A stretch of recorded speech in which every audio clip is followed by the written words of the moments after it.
Hey guys, welcome to government jobs Gyan YouTube channel. Guys, आज की इस वीडियो में हम बात करेंगे एसएससी जेई के new recruitment notification online form apply process के बारे में। जी हाँ दोस्तों, स्टाफ सिलेक्शन कमीशन ने यहाँ पर जूनियर इंजीनियर के खाली पदों को भरने के लिए नोटिफिकेशन रिलीज कर दिया है। कैसे आप इस भर्ती में पार्टिसिपेट करने के लिए अपने फॉर्म अप्लाई कर सकते हो बिना कोई मिस्टेक किए हुए, इसकी पूरी जानकारी हम आपको स्टेप बाय स्टेप रजिस्ट्रेशन से लेकर प्रिंट तक इस वीडियो में देंगे। बस आपको इस वीडियो को स्किप के बिना शुरू से लेकर एंड तक देखना है। उसके बाद वीडियो पसंद आए तो इसे लाइक और शेयर कर दें। चैनल पर नए हो तो इसे सब्सक्राइब कर लें। साथ ही साथ आपको फॉर्म अप्लाई करते हुए जो भी प्रॉब्लम फेस हो रही है उन सभी का हल आपको इस वीडियो में मिल जाएगा। जैसे कि कैसे यहाँ पर आपको अपना फेस ऑथेंटिकेशन करना है, लाइव फोटो कैसे आपको कैप्चर करना है, कैसे आपको अपने सिग्नेचर यहाँ पर अपलोड करने हैं, पूरी जानकारी आपको इस वीडियो में दी जाएगी। बस आपको एंड तक हमारे साथ इस वीडियो में बने रहना है। तो बिना कोई वक्त गंवाए चलिए शुरू करते हैं। आपको इस वीडियो के डिस्क्रिप्शन बॉक्स में हमारी वेबसाइट IND-sarkari-naukri.in के इस पेज का लिंक मिल जाएगा। यहाँ पर आपको इस भर्ती के रिगार्डिंग सभी डिटेल्स प्रोवाइड कर दी गई है। स्टाफ सिलेक्शन कमीशन एसएससी ने जूनियर इंजीनियर जेई के खाली पदों को भरने के लिए नोटिफिकेशन रिलीज कर दिया है। आप 30 जून 2025 से 21 जुलाई 2025 तक अपने फॉर्म अप्लाई कर सकते हो। यहाँ पर जिनके पास डिग्री या फिर डिप्लोमा है इंजीनियरिंग में, वो कैंडिडेट अप्लाई कर सकते हैं। आपकी आयु 18 से 30 और 32 साल के बीच में होनी चाहिए। जनरल ओबीसी को 100 रुपये फीस देनी है। SC ST women ASM candidate को कोई फीस जमा नहीं करानी है। जिन कैंडिडेट को फीस देनी है वो अपनी फीस का अमाउंट ऑनलाइन मोड में जमा करा सकते हैं। सिलेक्शन यहाँ पर आपका paper first computer based exam और पेपर सेकंड डिस्क्रिप्टिव टेस्ट के आधार पर होगा। आप ऑल इंडिया से ऑनलाइन मोड में अप्लाई कर सकते हो। उसके लिए आपको इस पेज को नीचे स्क्रॉल डाउन करते हुए इंपोर्टेंट लिंक सेक्शन में आना है। ऑफिशियल नोटिफिकेशन PDF लिंक पर क्लिक करके इस भर्ती के नोटिफिकेशन को ओपन कर लेना है और इसमें से आपको पूरी डिटेल रीड कर लेनी है। यहाँ पर आपको सभी डिटेल्स प्रोवाइड कर दी गई है, जैसे कि क्या पोस्ट का नाम है, कितनी उसके लिए नंबर ऑफ वैकेंसीज है, कैसे आप अप्लाई कर सकते हो, कब से कब तक आप अप्लाई कर सकते हो, क्या आपकी एजुकेशनल क्वालिफिकेशन या फिर एलिजिबिलिटी क्राइटेरिया होना चाहिए। पूरी जानकारी आपको नोटिस में मिल जाएगी। आपको केयरफुली नोटिस रीड करना है, उसके बाद अपने फॉर्म अप्लाई कर लेने हैं। फॉर्म अप्लाई करने के लिए भी आपको हमारी वेबसाइट के इसी पेज पर ही अप्लाई ऑनलाइन का लिंक दिया गया है। जैसे ही आप इस लिंक पर क्लिक करेंगे तो आपके सामने यहाँ पर एसएससी का ये ऑफिशियल पोर्टल ओपन होगा। गाइड, यहाँ पर आने के बाद आपको इस वेबसाइट के टॉप पर ही लॉगिन और रजिस्टर की ये टैब दी गई है।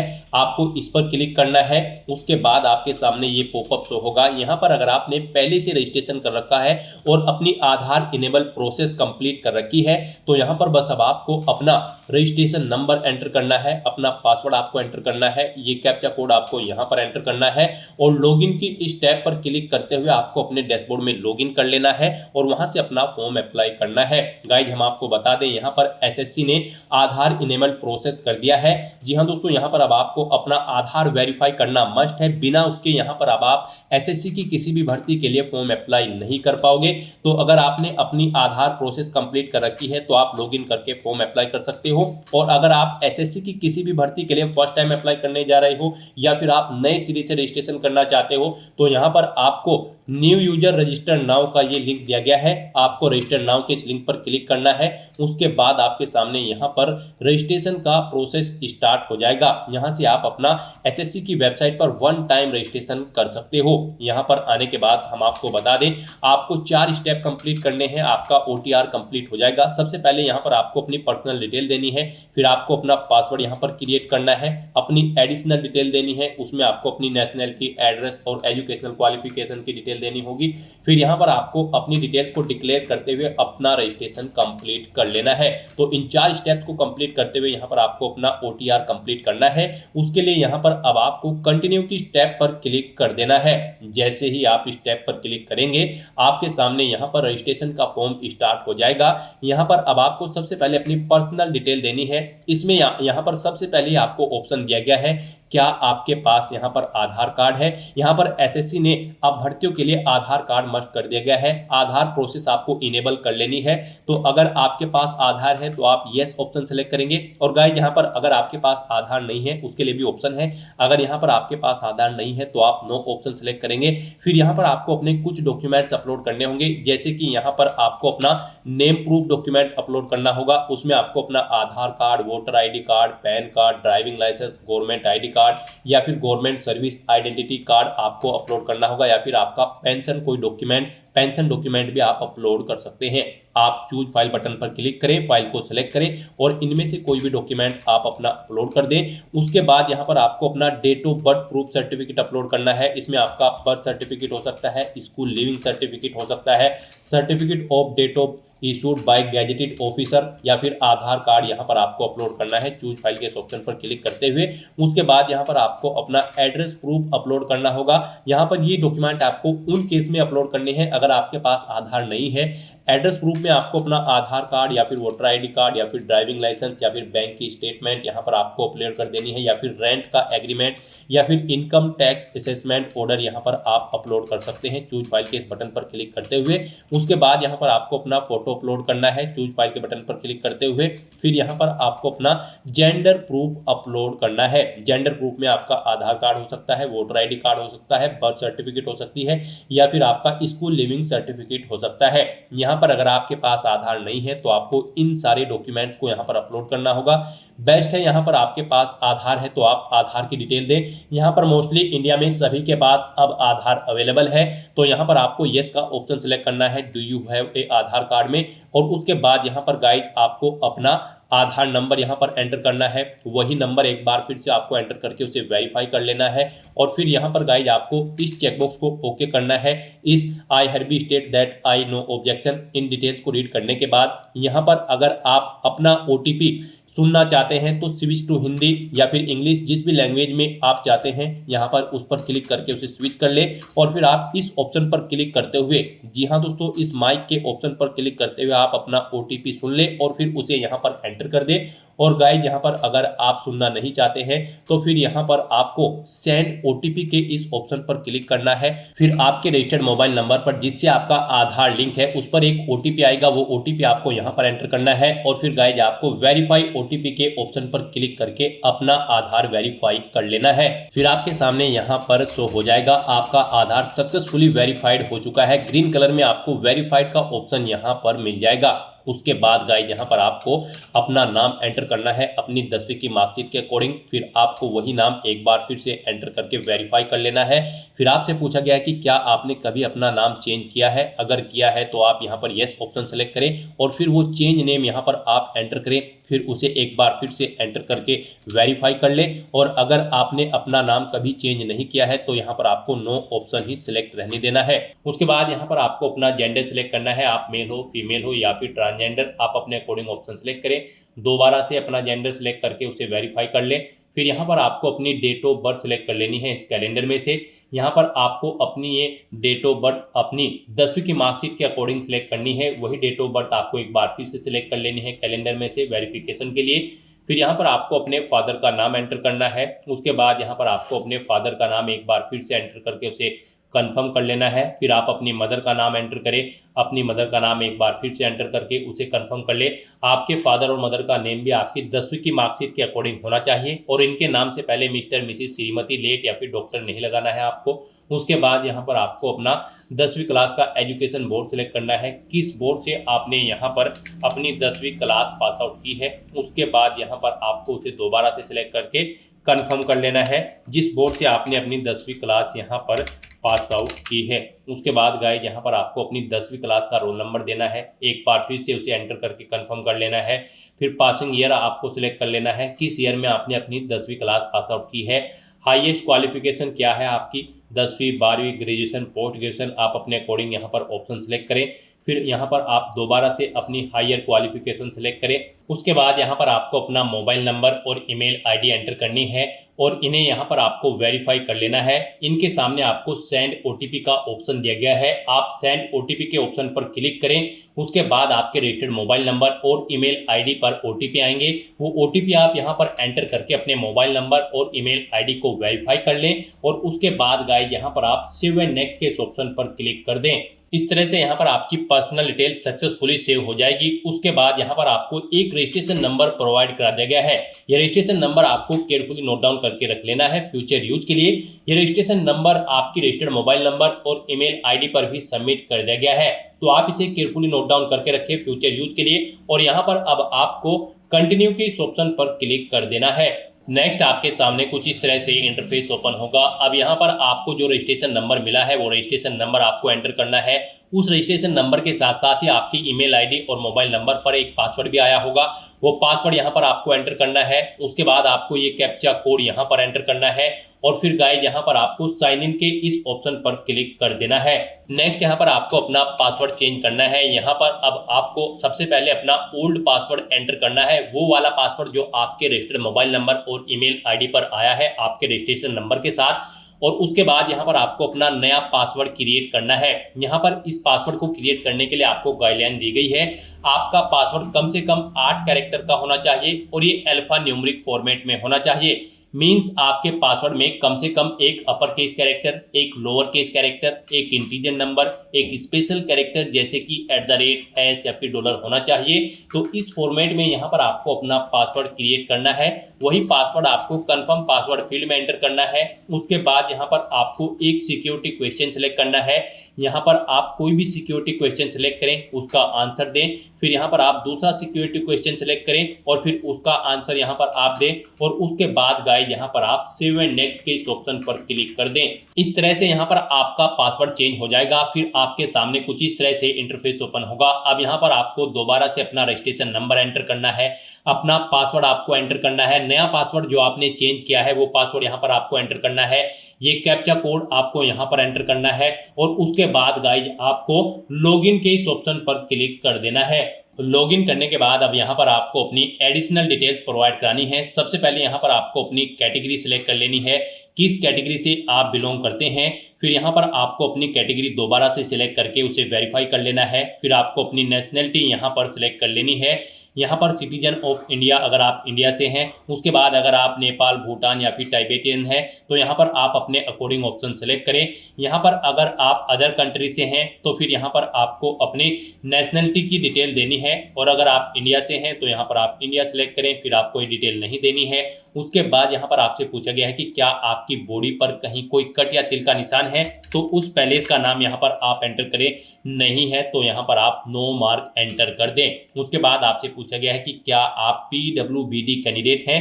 अगर हैं तो यहाँ पर आप येस ऑप्शन सेलेक्ट करें और फिर अपनी डिसेबिलिटी का टाइप सेलेक्ट करें और फिर यहाँ पर आपको अपना डिसेबिलिटी सर्टिफिकेट नंबर देना होगा अगर आप PWBD कैंडिडेट हैं। और अगर नहीं है तो यहाँ पर आप नो ऑप्शन सेलेक्ट करें, आगे की डिटेल आपको डिसेबल कर दी जाएगी। उसके बाद यहाँ पर आपको अपना परमानेंट एड्रेस एंटर करना है। फिर यहाँ पर आपको अपना परजेंट एड्रेस एंटर करना है और अगर आपका परजेंट एड्रेस आपके परमानेंट एड्रेस के अकॉर्डिंग सेम है तो यहाँ पर आप येस के इस ऑप्शन पर क्लिक करेंगे। ऑटोमेटिकली आपका परजेंट एड्रेस आपके परमानेंट एड्रेस के अकॉर्डिंग फिल हो जाएगा। उसके बाद यहाँ पर गाइज आपको सेव एंड नेक्स्ट के इस ऑप्शन पर क्लिक कर देना है। आपकी एडिशनल डिटेल सक्सेसफुली सेव करने के बाद आपको डिक्लेरेशन सेक्शन में रिडायरेक्ट कर दिया जाएगा। यहाँ पर आने के बाद आप अपने रजिस्ट्रेशन फॉर्म का प्रीव्यू भी चेकआउट कर सकते हो। आप प्रीव्यू OTR के ऑप्शन पर क्लिक करें और अपने रजिस्ट्रेशन फॉर्म का प्रीव्यू चेकआउट कर लें और उसका प्रिंट आउट भी आप ले सकते हो।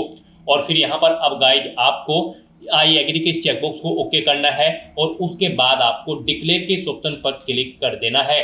इस तरह से यहाँ पर आपका SSC one time registration successfully complete हो चुका है। आपको आपके डैशबोर्ड में डायरेक्ट कर दिया गया है। फिर यहाँ पर आपको आपके डैशबोर्ड में लाइव एग्जामिनेशन के इस सेक्शन में यहाँ पर SSC JEE junior engineer examination 2025 के सेक्शन में आना है और फिर गाइस यहाँ पर आपको अप्लाई की स्टेप पर क्लिक कर देना है। नेक्स्ट आपके सामने कुछ जनरल इंस्ट्रक्शंस ओपन होंगे, आपको इन्हें केयरफुली रीड करना है। उसके बाद पेज को नीचे स्क्रॉल डाउन करने के बाद फिल फॉर्म के इस ऑप्शन पर क्लिक कर देना है।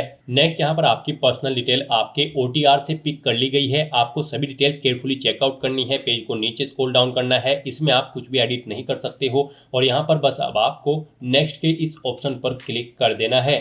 नेक्स्ट यहाँ पर आपको अपनी एजुकेशनल क्वालिफिकेशन की डिटेल देनी है। गाइस यहाँ पर आने के बाद सबसे पहले आपको अपनी हाईएस्ट क्वालिफिकेशन सेलेक्ट करनी है जो भी आपने पास आउट कर रखी है, 10, 12, ग्रेजुएशन, पोस्ट ग्रेजुएशन या फिर PhD। उसके बाद यहाँ पर इस रिक्रूटमेंट में पार्टिसिपेट करने के लिए जो आपकी क्वालिफाइंग एजुकेशनल क्वालिफिकेशन है वो यहाँ पर आपको दी गई है। इनमें से जो भी आपके पास है यहाँ पर आप उसे सिलेक्ट करें। उसके बाद यहाँ पर आप अपनी क्वालिफाइंग एजुकेशनल क्वालिफिकेशन का स्टेटस सेलेक्ट करें, क्या आपने वो पास आउट कर ली है या फिर आप फाइनली फाइनल ईयर में अपियर्ड है, आप अपने अकॉर्डिंग ऑप्शन सेलेक्ट करें। पासिंग ईयर यहाँ पर आप सेलेक्ट करें, कब आपने पास आउट की है अपनी क्वालिफाइंग एजुकेशनल क्वालिफिकेशन। फिर यहाँ पर आपको स्टेट सेलेक्ट करना है, जिस स्टेट से आपने अपनी qualifying educational qualification pass out की है। फिर यहाँ पर आपको बोर्ड या यूनिवर्सिटी का नाम सेलेक्ट करना है जिससे आपने अपनी क्वालिफाइंग एजुकेशनल क्वालिफिकेशन कंप्लीट की है। उसके बाद आपको अपना रोल नंबर यहाँ पर देना है, जो भी आपकी क्वालिफाइंग एजुकेशनल क्वालिफिकेशन का रोल नंबर था वो यहाँ पर आप एंटर करें। परसेंटेज आप एंटर करें, कितने परसेंट मार्क्स आपने ऑब्टेन किए हैं। सीजीपीए ऑब्टेन किया है तो आप सीजीपीए यहाँ पर एंटर कर दें।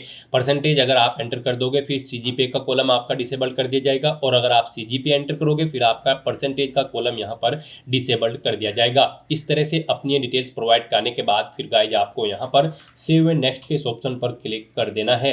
नेक्स्ट यहाँ पर आपको अपनी एडिशनल इन्फॉर्मेशन देनी है। यहाँ पर आपसे पूछा गया कि क्या आप एक सर्विसमैन हैं या फिर सर्विस कर रहे हैं किसी आर्म फोर्सेज में।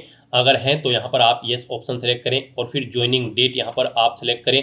उसके बाद यहाँ पर आप डिस्चार्ज डेट सेलेक्ट करें। इनके अकॉर्डिंग यहाँ पर आपकी सर्विस की लेंथ कैलकुलेट करके आपको शो कर दी जाएगी। और अगर आप एक सर्विसमैन नहीं हैं और आप आर्म फोर्सेज में भी सर्विस नहीं कर रहे हैं तो फिर यहाँ पर आपको नो ऑप्शन सेलेक्ट करना है। उसके बाद आपसे पूछा गया कि क्या आप एज में रिलैक्सेशन चाहते हैं। अगर चाहते हैं तो आप यस ऑप्शन सेलेक्ट करें। उसके बाद यहाँ पर आप अपना एज रिलैक्सेशन कोड सेलेक्ट करें जिसके अंतर्गत आप आते हैं।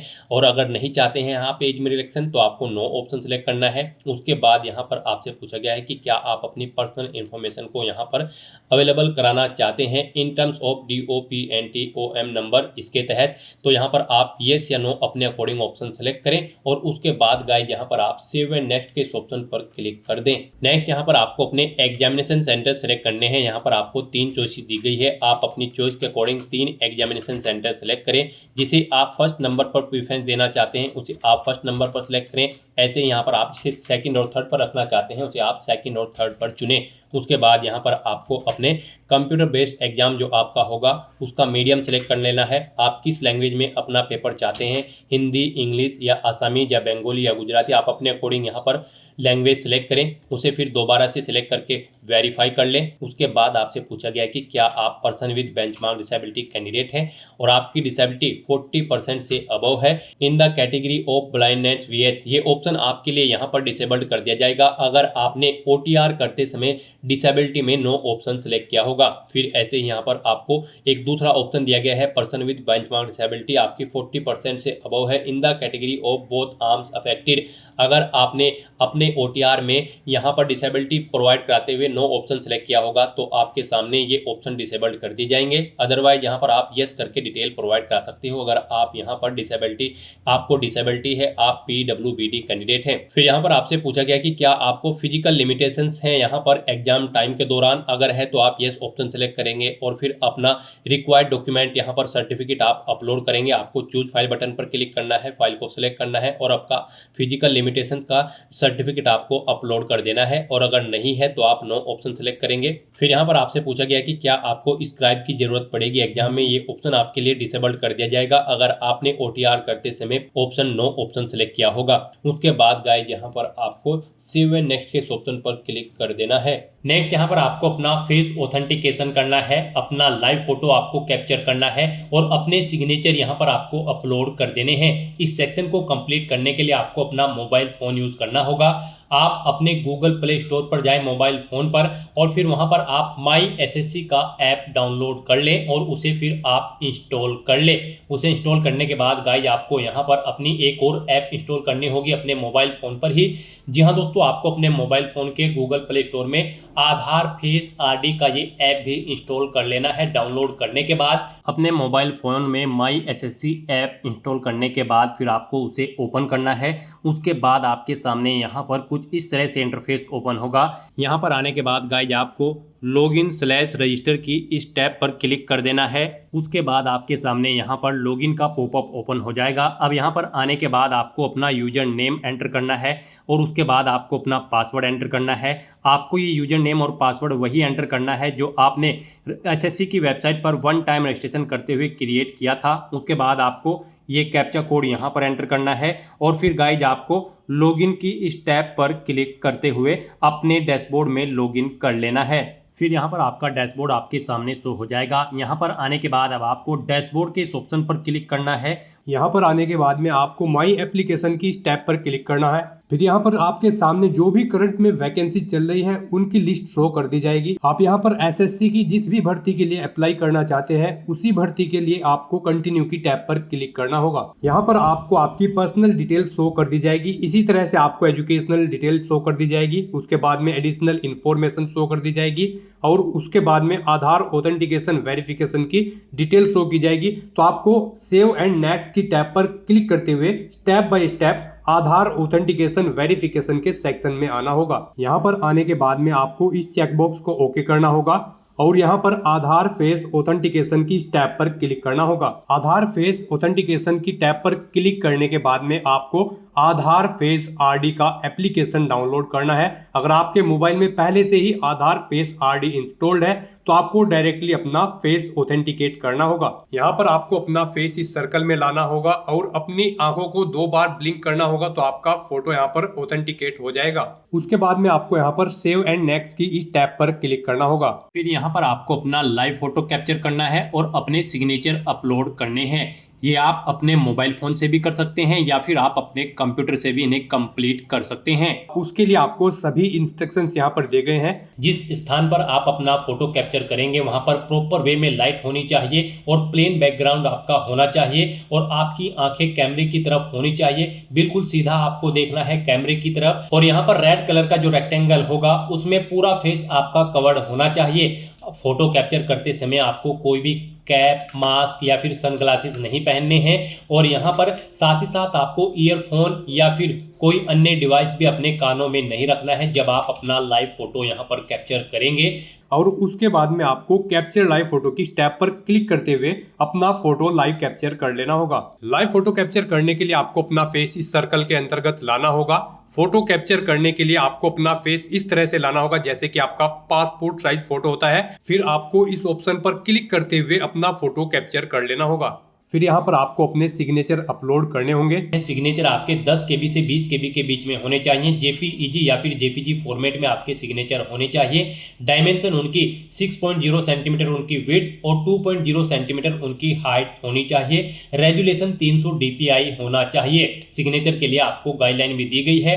आप यहाँ पर क्लिक हियर टू रीड के इस लिंक पर क्लिक करें और यहाँ पर आपके सामने ये PDF ओपन हो जाएगी। इसमें आप चेकआउट कर सकते हो कि किस तरह से आपके सिग्नेचर होने चाहिए। यहाँ पर एक बॉक्स के अंदर आपके सिग्नेचर होने चाहिए। कुछ इस तरह से यहाँ पर आपके सिग्नेचर एक्सेप्टेबल होंगे। गाइस, इस फॉर्मेट में आपके सिग्नेचर एक्सेप्टेबल होंगे और इन फॉर्मेट्स में आपके सिग्नेचर यहाँ पर एक्सेप्टेबल नहीं होंगे। आपको इन्हें केयरफुली चेकआउट कर लेना है। एग्जांपल्स आपको यहाँ पर दिए गए हैं, इनके अकॉर्डिंग आपको अपने सिग्नेचर करने हैं। सिग्नेचर अपलोड करने के लिए आपको अपलोड योर सिग्नेचर की टैब पर क्लिक करना होगा। इस टैब पर आप क्लिक करें, अपनी फाइल को सिलेक्ट करें और यहाँ पर अपना सिग्नेचर अपलोड कर दें। उसके बाद में यहाँ पर आपको सेव एंड नेक्स्ट की इस टैब पर क्लिक करना होगा। तो दोस्तों, इस तरह से आपका आधार ऑथेंटिकेशन वेरिफिकेशन कंप्लीट हो जाएगा, आपका लाइव फोटो कैप्चर हो जाएगा और आपके सिग्नेचर भी अपलोड हो जाएंगे। नेक्स्ट यहाँ पर आपको आपके एप्लीकेशन फॉर्म का पूरा प्रीव्यू शो कर दिया गया है। आपको सभी डिटेल्स केयरफुली चेकआउट करनी है। पेज को नीचे स्क्रॉल डाउन करना है और उसके बाद गाइस यहाँ पर आपको सेव एंड नेक्स्ट के ऑप्शन पर क्लिक कर देना है। नेक्स्ट आपके सामने डिक्लेरेशन सेक्शन ओपन हो जाएगा। यहाँ पर आने के बाद आपको आई एग्री के चेकबॉक्स को ओके करना है। उसके बाद आपको ये कैप्चा कोड यहाँ पर एंटर करना है और फिर गाइस आपको सेव एंड नेक्स्ट के ऑप्शन पर दोबारा से क्लिक कर देना है। इस तरह से यहाँ पर आपका एप्लीकेशन फॉर्म सक्सेसफुली सबमिट हो जाएगा। आपको मैसेज शो हो जाएगा। यहाँ पर आपका फॉर्म तो सबमिट हो चुका है लेकिन इसका कंटेंट वेरिफिकेशन पेंडिंग है। उसके बाद यहाँ पर आपको आपके एप्लीकेशन फॉर्म का स्टेटस शो कर दिया जाएगा कंटेंट वेरिफिकेशन करने के बाद। तो यहाँ पर अब आप प्रिंट एप्लीकेशन के इस ऑप्शन पर क्लिक करके अपने एप्लीकेशन फॉर्म का एक हार्ड कॉपी प्रिंट आउट ले सकते हो फ्यूचर यूज के लिए। यहाँ पर गाइड अगर आप रिजर्व कैटेगरी से बिलोंग करते हो तो आपका फॉर्म सक्सेसफुली सबमिट हो चुका है और अगर आप अनरिजर्व कैटेगरी कैंडिडेट हैं तो पहले यहाँ पर आपको 100 रुपये फीस के रूप में जमा कराने होंगे, debit card, credit card, net banking या फिर यूपीआई के माध्यम से। उसके बाद आपका फॉर्म सबमिट होगा और आप प्रिंट एप्लीकेशन के ऑप्शन पर क्लिक करके अपने एप्लीकेशन फॉर्म का एक प्रिंट आउट ले सकते हो फ्यूचर यूज के लिए। यहाँ पर आपको गो टू डैशबोर्ड का ऑप्शन भी दिया गया है। जैसे ही आप इस पर क्लिक करेंगे आपको आपके डैशबोर्ड में डायरेक्ट कर दिया जाएगा।